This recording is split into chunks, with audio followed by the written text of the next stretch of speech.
नमस्कार दोस्तों, स्वागत है आप सभी का आपके अपने इस YouTube प्लेटफॉर्म में। जैसा कि आप सभी लोग जानते हैं, सीटेट की परीक्षा 7 जुलाई 2024 को होगी। आपके पास बिल्कुल कम टाइम रह चुका है। यहाँ पर आपको पेपर 2 सोशल साइंस के लिए ऐसे क्वेश्चन लेकर आ चुका हूँ जो कि आपकी परीक्षा के लिए सर्वाधिक महत्वपूर्ण उपयोगी साबित होंगे, क्योंकि यहाँ पर history, geography, polity and pedagogy के ऐसे टॉप क्वेश्चन यहाँ पर आपको कराने वाला हूं। अगर आपने इस वीडियो को अंत तक देख लिया, आपकी परीक्षा में कैसा भी क्वेश्चन पूछ लिया जाए, आप उस क्वेश्चन को बिल्कुल आसान तरीके से कर लोगे। आइए इस वीडियो को यहाँ पर शुरू करते हैं। चलिए, पहला क्वेश्चन यहाँ पर आ चुका है। कहता है कि आतपन का संबंध है वायु दाब के साथ, मौसमी पवनों के साथ, सूर्य ऊर्जा के साथ, बहिर्मंडल और उसमें होने वाली गैसों के साथ।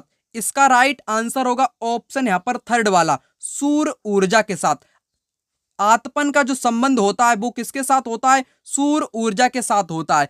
अगर आपको मालूम होगा कि आपतन क्या होता है, चलिए आपको यहाँ पर बताते हैं। अगर आतपन की बात करी जाए, आतपन का दूसरा नाम होता है सूर्यातप। क्या नाम होता है? सूर्यातप या सूर्यातपन के नाम से भी इसको बोलते हैं। यहाँ पर सूर्यातप आखिर होता क्या है? सूर्य से प्राप्त होने वाली ऊर्जा जिसे पृथ्वी रोक लेती है उसको कहते हैं आतपन। क्या कहते हैं? सूर्य से प्राप्त होने वाली ऊर्जा को ही क्या बोलते हैं? आतपन बोलते हैं। आपने यहाँ पर समझ लिया होगा। राइट आंसर क्या होगा? सूर्य ऊर्जा के साथ। चलिए बात कर लेते हैं अगले प्रश्न की। अगला यहाँ पर कहता है कि भारतीय संविधान की व्याख्या का अंतिम अर्थ निर्णायक किसे माना जाता है? भारत के राष्ट्रपति को, संसद को, न्यायपालिका को, अटॉर्नी जनरल को। चलिए इसका राइट आंसर जान लेते हैं। राइट आंसर यहाँ पर होगा ऑप्शन भी यहाँ पर थर्ड हो जाएगा, न्यायपालिका। जो न्यायपालिका होती है उसको भारतीय संविधान की व्याख्या का अंतिम अर्थ निर्णायक माना जाता है। किसको? न्यायपालिका को माना जाता है। चलिए बात करेंगे अगले प्रश्न की। अगला यहाँ पर आ चुका है क्वेश्चन नंबर 3। कहता है कि पुलिस थाने के प्रभारी का पदनाम क्या है? स्टेशन हाउस अफसर, पुलिस अधीक्षक, अफसर on special duty, home inspector. यहाँ पर कौन सा होगा? क्या आपसे पूछा है? पुलिस थाने का जो प्रभारी होता है उसको क्या बोलते हैं? उसको बोलते हैं स्टेशन हाउस अफसर। क्या बोलते हैं? स्टेशन हाउस अफसर उसको बोलते हैं। यानी कि इसका मतलब होता है ये SHO उसको बोलते हैं। ठीक है, क्या बोलते हैं? स्टेशन हाउस अफसर। आपका हो गया पहला वाला यहाँ पर राइट आंसर होगा स्टेशन हाउस अफसर। बात करेंगे अगले प्रश्न की। अगला यहाँ पर कहता है कि सौर मंडल में हम जैसे जैसे सूर्य से दूर जाते हैं, ग्रहों द्वारा सूर्य के चारों ओर एक परिक्रमण करने की अवधि बढ़ती जाती है। ग्रहों द्वारा सूर्य के चारों ओर एक परिक्रमण करने की अवधि घटती जाती है। ग्रहों का आकार क्रमशः घटता जाता है। सूर्य के बहुत नजदीक ग्रह गैस और तरल पदार्थों के बने होते हैं। सूर्य से बहुत दूर स्थित ग्रह चट्टानों के बने होते हैं। यहाँ पर आपको बताना है कौन सा राइट जवाब होगा। आपसे पूछा है कि सौर मंडल में अगर हम सूर्य से दूर जाएंगे, जैसे आप गए हो, ठीक है, अंतरिक्ष में, आप सूर्य से दूर जा रहे हो, यानी कि आप पृथ्वी पर आ रहे हो अंतरिक्ष से, तब आपको क्या होगा? तब आपको यहाँ पर क्या होगा? यहाँ पर जो होगा वो होगा ऑप्शन यहाँ पर थर्ड वाला। ग्रहों का जो आकार है वो क्रमशः घटता जाएगा और सभी विकल्प यहाँ पर गलत दिए गए। सही वाला है यहाँ पर ऑप्शन थर्ड। यहाँ पर आपको सब कुछ बताऊंगा। चलिए पहले ऑप्शन की अगर मैं बात करूं, ग्रहों द्वारा सूर्य के चारों ओर एक परिक्रमण करने की अवधि बढ़ती जाती है। अगर आप नीचे आओ, ऊपर जाओ, उसके पास में जाओ या उसके दूर में जाओ सौर मंडल के, तो उस पर कोई फर्क नहीं पड़ने वाला। उसको तो उतना ही टाइम लगेगा परिक्रमण करने में, घूर्णन करने में। ठीक है, आप उसको रोक थोड़ी ना लोगे, तो ये कोई औचित्य इसका नहीं निकलता है, गलत होगा ना। तो ग्रहों द्वारा सूर्य के चारों ओर एक परिक्रमण करने की अवधि घटती है। अवधि तो सेम रहेगी, उसका टाइम उतना ही रहेगा, चाहे आप अंतरिक्ष में दूर रहो चाहे पास में रहो, टाइम तो उसका उतना ही लगेगा। ये भी गलत होगा। ग्रहों का आकार क्रमशः घटता जाता है। कैसे? जैसे आप मान लो, आपको यहाँ पर समझा देता हूँ। जैसे ये है आपका सूर्य, ठीक है, ये आपके सूर्य है और आप मान लो इधर हो, यहाँ पर आप हो, ये यहाँ पर आपको सूर्य दिखेगा बड़ा। अगर आप यहाँ पर आ जाओगे, यहाँ पर आप आ जाओगे, तब आपको सूर्य दिखेगा थोड़ा सा। यानी कि इसका आकार कैसा होगा? आकार आपका क्रमशः घटता जाएगा। जैसे जैसे आप सौर मंडल से दूर जाओगे तो आकार आपका कैसा होगा? घटता जाएगा। आपको अब समझ में आ चुका होगा। ऑप्शन थर्ड यहाँ पर इसका राइट आंसर होगा। चलिए बात करेंगे क्वेश्चन नंबर 5 की। निम्न में से ऊर्जा के परंपरागत स्रोत के समूह की पहचान कीजिएगा। आपकी परीक्षा में हर बार संसाधन कह लो चाहे स्रोत कह लो, इस टॉपिक से भी क्वेश्चन 1 या 2 पूछे जाते हैं। यहाँ पर इस क्वेश्चन से जुड़े सभी पॉइंट अगर मैंने आपको यहाँ पर बता दिए, कैसा भी क्वेश्चन संसाधन से पूछा जाए या परंपरागत स्रोत से पूछा जाए, नवीकरण स्रोत से पूछा जाए, अनवीकरण स्रोत से पूछा जाए, आप उस क्वेश्चन को बिल्कुल हलवा तरीके से यहाँ पर कर लोगे। तरीका मैं आपको यहाँ पर बताऊंगा, ठीक है, तो टेंशन नहीं लेना आपको। निम्न में से ऊर्जा का परंपरागत स्रोत पूछा गया है। इस क्वेश्चन को तभी आप कर पाओगे जब आपको मालूम होगा परंपरागत आखिर होता क्या है। परंपरागत स्रोत को एक दूसरा नाम है इसका अनवीकरण। अनवीकरणीय स्रोत के नाम से भी इसको जानते हैं। अनवीकरण इसका मतलब होता है जल्दी समाप्त हो जाने वाले। ये कैसे स्रोत होते हैं? ये जल्दी समाप्त हो जाते हैं। एक बार प्रयोग करने के बाद जो स्रोत समाप्त हो जाएं या संसाधन समाप्त हो जाएं, उनको अनवीकरण या परंपरागत स्रोत के नाम से जानते हैं।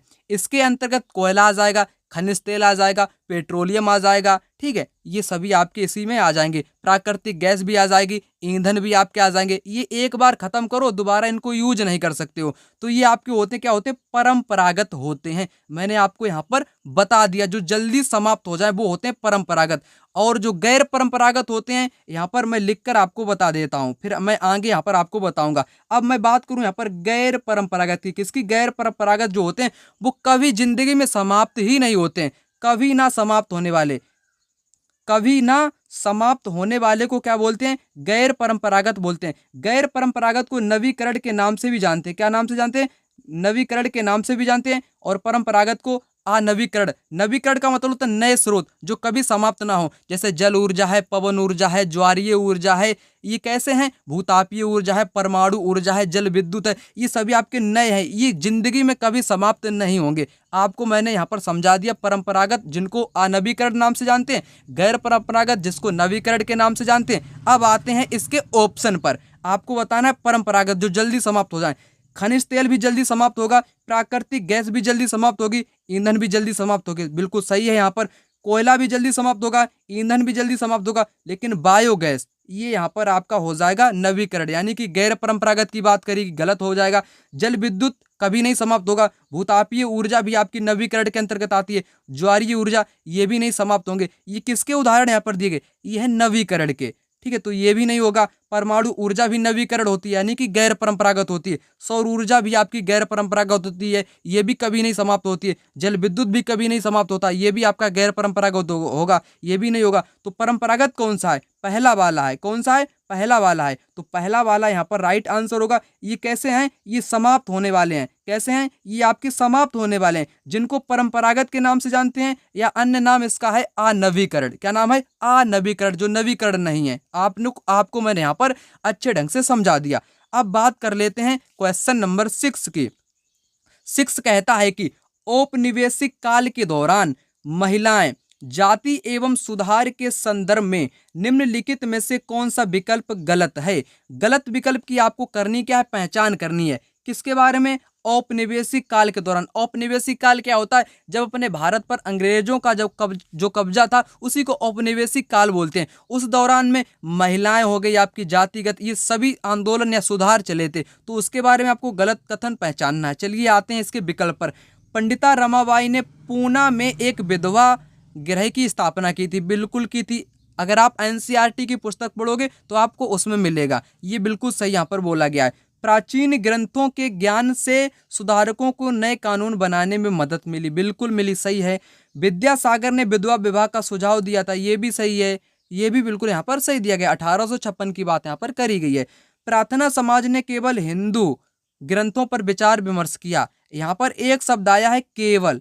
केवल के कारण ये गलत हो गया। गलत वाला ये आपको बताना था। प्रार्थना समाज ने ना केवल हिंदू और अनेक मतलब कि ग्रंथों पर उन्होंने विचार विमर्श किया था। ऑप्शन 4 इसका गलत है, जो कि आपको गलत वाला ही बताना था। गलत वाला ही यहाँ पर आपका राइट माना जाएगा। चलिए बात करेंगे अगले प्रश्न की। क्वेश्चन नंबर 7 कहता है निम्नलिखित में से कौन सी नदियां सुंदरवन डेल्टा का निर्माण करती हैं? कौन सा डेल्टा? सुंदरवन डेल्टा का निर्माण करती हैं। गंगा, ब्रह्मपुत्र, नर्मदा, तापी, महानदी, गोदावरी, कृष्णा, कावेरी। राइट आंसर की अगर मैं बात करूं तो पहला वाला यहाँ पर राइट होगा। गंगा एवं ब्रह्मपुत्र ये दोनों नदियां किसका निर्माण करती हैं? सुंदरवन डेल्टा का निर्माण करती हैं। सुंदरवन जो डेल्टा ही है कहाँ? ये है वेस्ट बंगाल में। कहाँ पर में है? ये वेस्ट बंगाल में है। ठीक है, तो वहाँ का मैदान आपका उपजाऊ है, खेती भी होती है, जनसंख्या भी खूब रहती है। तो पहला ऑप्शन यहाँ पर आपका राइट जवाब होगा। चलिए बात करेंगे यहाँ पर क्वेश्चन नंबर 8 की। 8 कहता है पुरा स्थलों के संदर्भ में निम्नलिखित में से कौन सा कथन सही है? परीक्षा में ये क्वेश्चन आपके पूछा गया है। ठीक है, ज्यादातर क्वेश्चन आपकी परीक्षा में पूछे गए हैं। इस क्वेश्चन को तभी आप कर पाओगे जब मैं आपको एक चीज बताऊंगा। सबसे पहले क्वेश्चन को करेंगे, फिर मैं आपको वो चीज यहाँ पर बताऊंगा। पूरा स्थलों की बात यहाँ पर की गई, उसके बारे में आपको सही बताना है। वह स्थान जहाँ वस्तुओं के अवशेष मिलते हैं उसको भी क्या बोलते हैं? पूरा स्थल बोलते हैं। ये केवल जमीन के ऊपर पाए जाते हैं, ये ऊपर भी पाए जाते हैं, ये जमीन के अंदर भी पाए जाते हैं। बिल्कुल, ये समुद्र और नदी के तल में कभी नहीं पाए जाते। गलत। ये तल में भी पाए जाते हैं, समुद्र के तल में भी पाए जाते हैं, नदियों के तल में भी पाए जाते हैं। डी गलत है। ए बी सी यहाँ पर सही होगा। ए बी सी यहाँ पर सही होगा। जो पूरा स्थल दोस्तों होते हैं वो वस्तुओं के अवशेष के रूप में भी मिलते हैं, जमीन के ऊपर, यानी कि कहीं कहीं पर आपकी मिट्टी उठी हुई हो, ठीक है, तो वहां पर भी मिलते हैं। जमीन के अंदर भी पाए जाते हैं, समुद्र तल, नदी तल, सभी तलों में भी पाए जाते हैं। लेकिन यहाँ पर नहीं दिया गया, इसलिए गलत हो गया। मैंने आपको यहाँ पर समझा दिया। अब आते हैं मुख्य चीज पर। जैसे एनसीईआरटी का पॉइंट है, परीक्षा में क्वेश्चन यहीं से एग्जामिनर ने डायरेक्ट पूछा है। पूरा स्थल, पूरा स्थल उस स्थान को कहते हैं जहां औजार, बर्तन और इमारतों जैसी वस्तुओं के अवशेष मिलते हैं। ऐसी वस्तुओं का निर्माण लोगों ने अपने काम के लिए किया, बाद में वे वहीं पर छोड़ा है। भाई आपका स्थान कहलाता है पूरा स्थल। ये जमीन के ऊपर, अंदर, कभी कभी समुद्र और नदी के तल में भी पाए जाते हैं। इन पूरा स्थलों के बारे में आपको, ठीक है, तो मैंने आपको बताया। पूरा स्थल की परिभाषा पहले मैंने आपको बताई। जो लोग थे जहां औजार बनाते थे, बर्तन बनाते थे, इमारत बनाते थे, वहीं उनके अवशेष वहीं पर छोड़ आते थे निर्माण करने वाली वस्तुएं। तो वही आपकी क्या कहलाती है? पूरा स्थल कहलाती है। और ये जमीन के ऊपर, अंदर, बाहर, नीचे, समुद्र के नीचे, नदियों के तल में, ये सभी जगह पर पाए जाते हैं। ठीक है, तो क्वेश्चन यहाँ से पूछा गया था अवशेष। ठीक है, तो ये वाला यहाँ पर गलत है, नहीं के कारण, और बल्कि सभी यहाँ पर आपके सही दिए गए हैं। ऑप्शन थर्ड वाला यहाँ पर राइट आंसर होगा। बात कर लेते हैं अगले प्रश्न की। क्वेश्चन नंबर 9 कहता है भूगोल शिक्षण को किन मुद्दों से जुड़े संदर्भ में परिप्रेक्ष्य का विकास करना चाहिए? संसाधन और संरक्षण भी ज्योग्राफी का मुद्दा है, सही है। विकास विस्थापन भी ज्योग्राफी का मुद्दा है, सही है। विविधता में एकता से जुड़ी चुनौती, ये आपकी है, किसकी है? ये पॉलिटी की है। ये आपके पॉलिटी का मुद्दा है। किसका है? पॉलिटी यानी कि राजनीति का मुद्दा है। विविधता हो, एकता हो, धर्म हो, ठीक है, ये आपकी पॉलिटी से संबंधित रखती है। संसाधन संरक्षण है, विकास विस्थापन है, मानव विकास है, ये सभी ज्योग्राफी यानी कि भूगोल के मुद्दे होते हैं। तो यहाँ पर सी गलत है। सी जिस ऑप्शन में होगा वो यहाँ पर गलत हो ही जाएगा। वैसे भी यहाँ पर ए बी डी इसका राइट आंसर होगा। ए बी डी ऑप्शन 4 यहाँ पर इसका राइट आंसर दिया गया है। चलिए बात करते हैं क्वेश्चन नंबर 10 की। कहता है कि ऐसी राजनैतिक व्यवस्था जिसमें एक से ज्यादा स्तर की सरकार हो उसे कहा जाता है, उसे कहते हैं संघवाद। एक से अधिक स्तर की सरकार को संघवाद के नाम से जानते हैं। अगला क्वेश्चन, हड़प्पा सभ्यता के लोग बनाते थे, क्या बनाते थे? हड़प्पा सभ्यता के लोग पत्थर की मोहरें भी बनाते थे। ज्यादातर जो हड़प्पा वासी लोग थे वो पत्थर से निर्माण करते थे, मोहरों का, वाट का, ठीक है, मृद भांडों का। पीले रंग से डिजाइन किए गए पात्र ये भी आपके पाए गए हैं। लोहे से बनी तकलियां गलत होगा। आपकी जो सिंधु सभ्यता है या हड़प्पा सभ्यता है, इसमें लोहा जो है इसका प्रयोग नहीं हुआ है, बल्कि किसका प्रयोग हुआ है?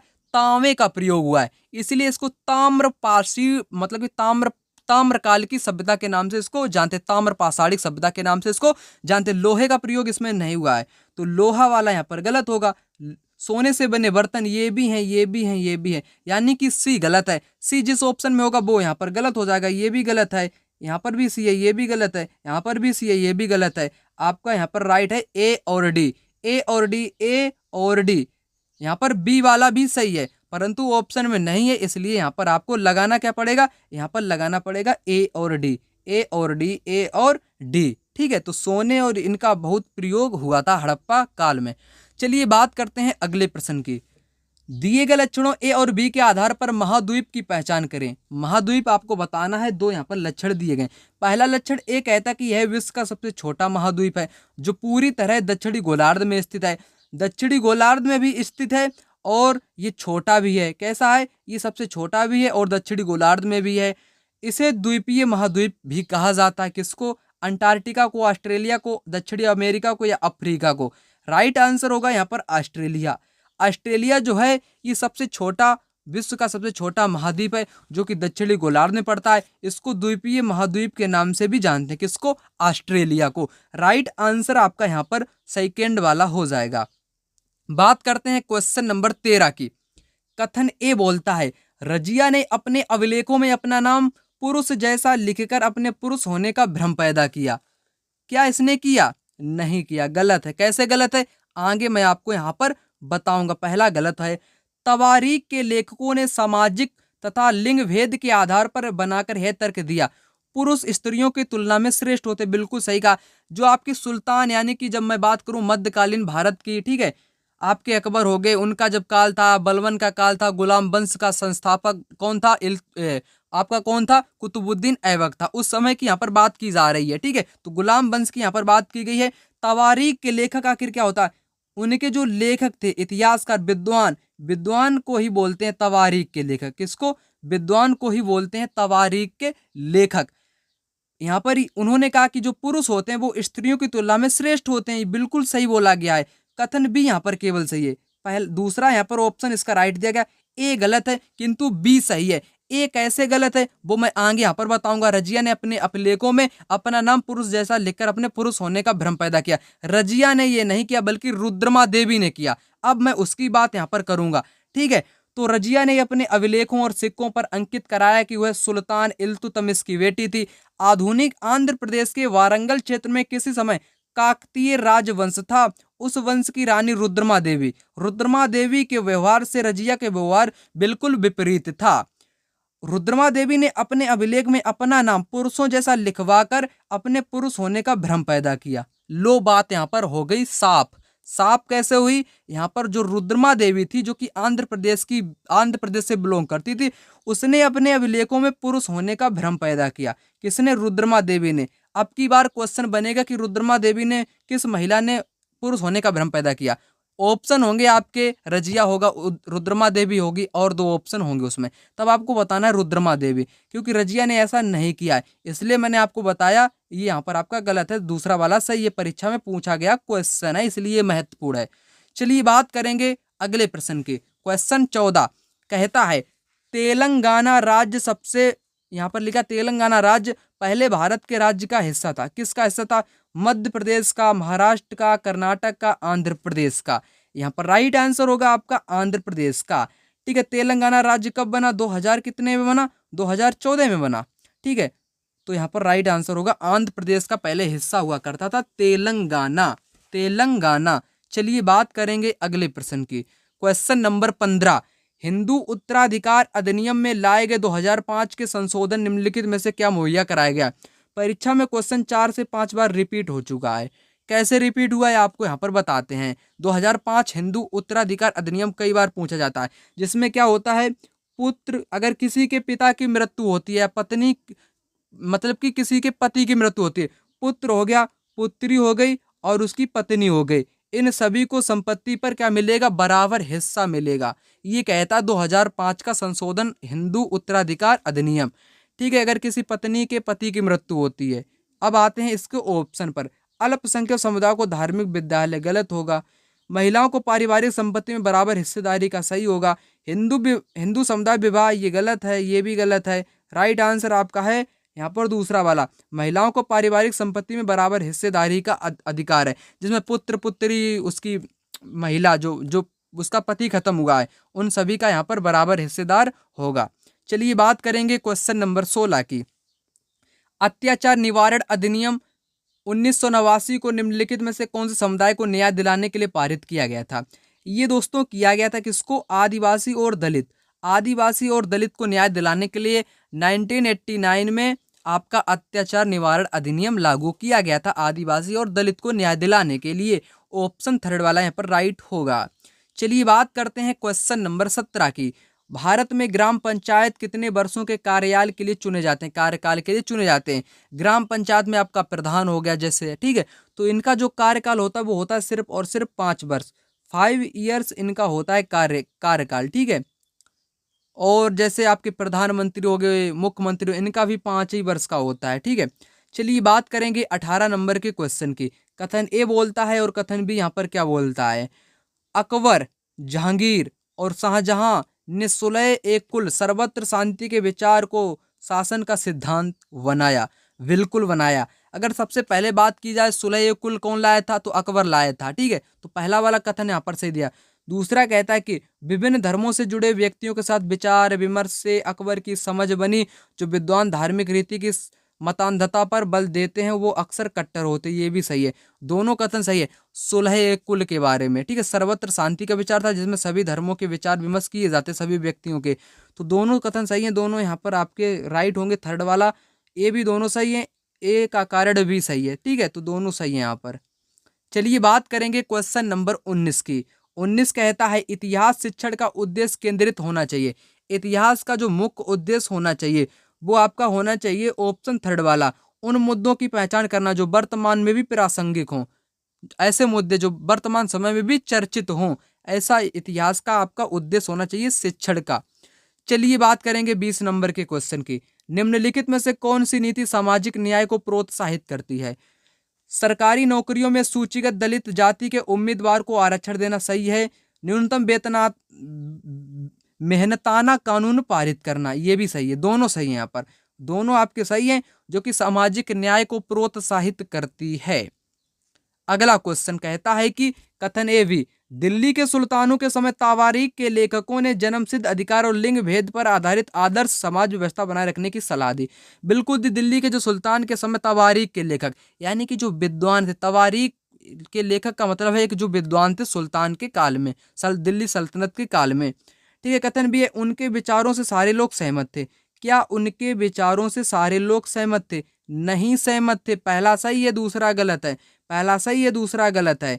तो पहला वाला ऑप्शन यहाँ पर राइट होगा, ए सही है किंतु बी गलत है। अगर मैं बात करूं तवारीख के जो लेखक थे वो दिल्ली के शहर में रहते थे। कहाँ रहते थे? वो दिल्ली के शहर में रहते थे, रहना पसंद करते थे। परीक्षा में पूछा गया क्वेश्चन है, ठीक है।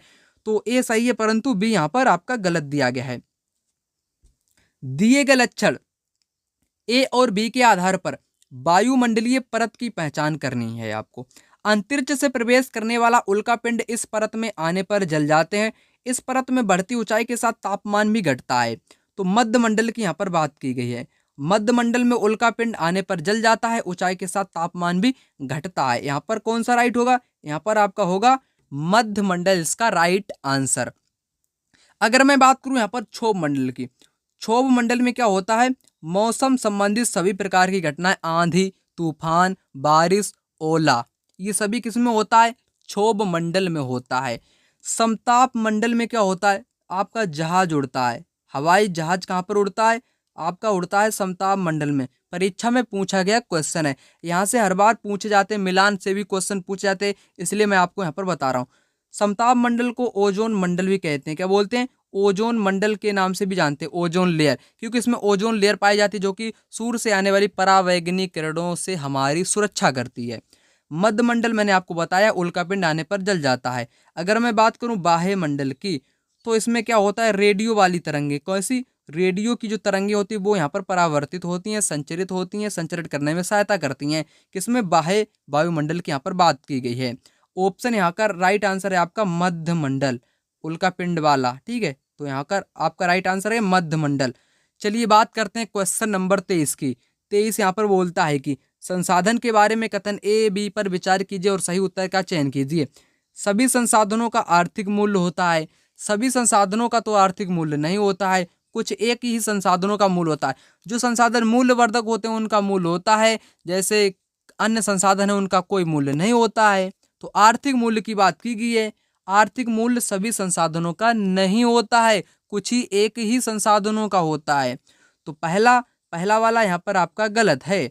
समय और प्रौद्योगिकी दो महत्वपूर्ण कारक हैं जो पदार्थों को संसाधन में परिवर्तित कर सकते हैं। समय और प्रौद्योगिकी यानी कि टेक्नोलॉजी, यहाँ पर ये सही है। ए गलत परंतु बी सही, ए गलत परंतु बी सही। ऑप्शन इसका पहला वाला यहाँ पर राइट आंसर होगा। पहला वाला यहाँ पर कौन सा होगा? पहला वाला इसका राइट आंसर होगा। चलिए बात करेंगे क्वेश्चन नंबर 24 की। कहता है कि डॉल्फिन के बारे में ABC कथनों पर विचार कीजिए, सही उत्तर की पहचान करिएगा। गंगा ब्रह्मपुत्र के अलवड़, जिसमें लवड़ ना पाई जाती हो, जो शुद्ध जल हो, उसमें आपकी क्या पाई जाती है? डॉल्फिन पाई जाती है। बिल्कुल सही बोला गया है। गंगा और ब्रह्मपुत्र की नदियों में आपकी डॉल्फिन पाई जाती है, अलवड़ जल। डॉल्फिन अभयारण्य बिहार में स्थित है, सही है।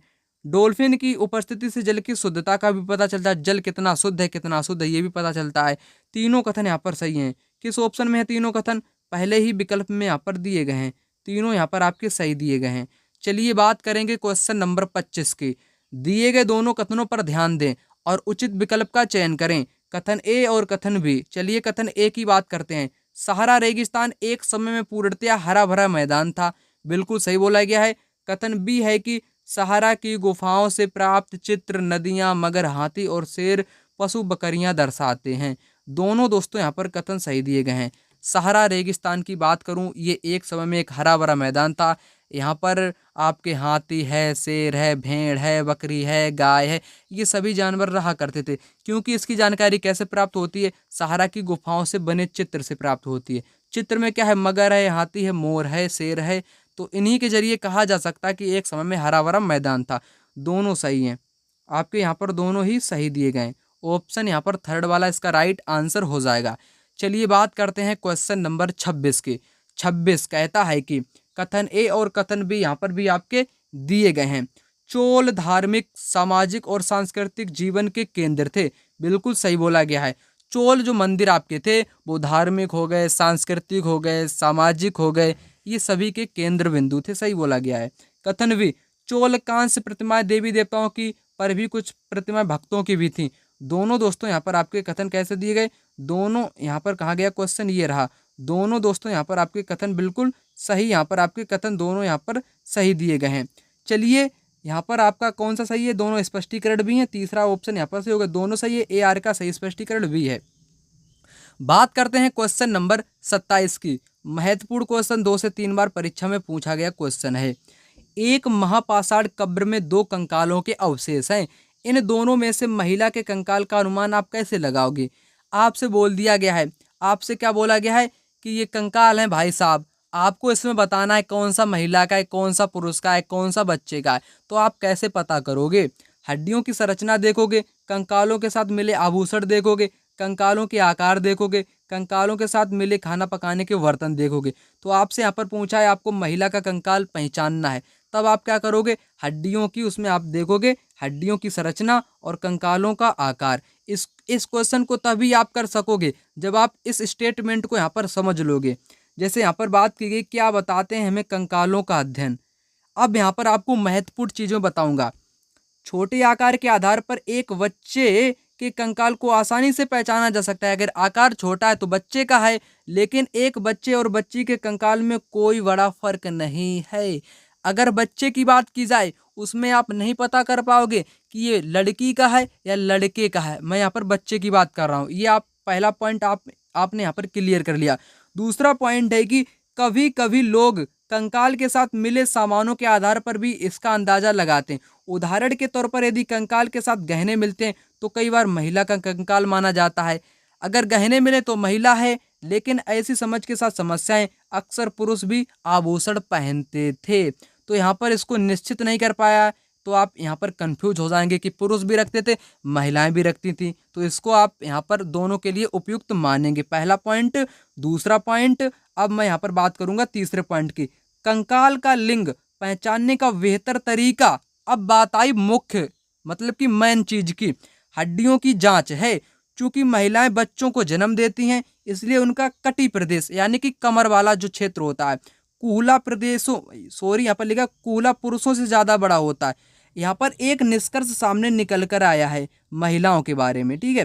जो महिलाएं होती हैं वो बच्चों को जन्म देती हैं, उसके पश्चात उनका जो कमर वाला क्षेत्र होता है जिसको कोटी प्रदेश के नाम से जानते हैं, वो पुरुषों से कई अधिक चौड़ा हो जाता है, यानी कि उनसे बड़ा हो जाता है। तो इसके आधार पर आप पहचान सकते हो हड्डियों की संरचना के आधार पर, पहला। दूसरा यहाँ पर बताया गया है ये समझ कंकालों के आधुनिक अध्ययन पर आधारित है। बस आपको यहाँ पर क्या समझना था, हड्डियों की संरचना के आधार पर आप समझ पाओगे महिला का। और लेकिन यहाँ पर आपका आभूषण भी दिया गया है, ये महिलाएं भी करती थी और आपके पुरुष भी करते थे। अब आते हैं इसके क्वेश्चन पर। ठीक है, क्वेश्चन यहाँ पर दिया गया है। क्वेश्चन बोलता है कि एक महापाषाण कब्र, दो कंकाल हैं आपके, महिला को आपको पहचानना है। अब आपको बताना है, हड्डियों की संरचना यहाँ पर हो जाएगी। कंकालों के साथ मिले आभूषण जो है दोस्तों, ये आपके पुरुष भी होंगे। इसमें क्या होंगे, इसमें आपके पुरुष भी होंगे, उसके साथ इसमें महिलाएं भी हो जाएंगी। तो गलत होगा ना, गलत हो जाएगा। कंकालों का आकार, कंकालों के आकार से यहाँ पर आपको नहीं पता चलेगा कंकाल का आकार यहाँ पर किसका है। ठीक है, कंकाल का आकार यहाँ पर देखिएगा, एक बार मैं आपको पुनः यहाँ पर दिखाता हूँ। कंकाल का आकार यहाँ पर कहीं आपका दिया गया है। तो यहाँ पर क्या है, सबसे बेहतर तरीका है हड्डियों की जांच। हड्डियों की जांच की यहाँ पर बात की गई है और यहाँ पर बात किसी की भी नहीं की गई है। आकार में बात करूँ तो छोटे बच्चे बच्चियों का होगा। ठीक है, तो कंकालों के साथ खाना पकाने के बर्तन भी नहीं मानोगे, ना ही कंकाल के आकार, ना ही कंकाल के आभूषण। महिला की बात करूँ तो हड्डियों की संरचना, यानी कि केवल ए और यहाँ पर राइट होगा, केवल ए राइट होगा दोस्तों। अब बात करेंगे अगले प्रश्न की। क्वेश्चन जो मैंने आपको करवाया कंफ्यूजन वाला क्वेश्चन था, इसलिए मैंने आपको यहाँ पर कुछ महत्वपूर्ण पॉइंट के साथ बताने का प्रयास किया है, जिससे कि आपको लंबे समय तक कुछ चीजें आपके दिमाग में टिकी रहें। 28 नंबर का क्वेश्चन, कथन ए और कथन बी। कथन वाले क्वेश्चन परीक्षा में बहुत ज्यादा ट्रेंड करते हैं। लगभग 12,000 साल पहले भारत में कई क्षेत्रों में गर्मी बढ़ने के कारण घास के मैदान बनने लगे थे। सही बोला गया है। हिरण, वारासिंगा, बकरी, भेड़ और मवेशी जैसे जानवरों की संख्या भी बढ़ी।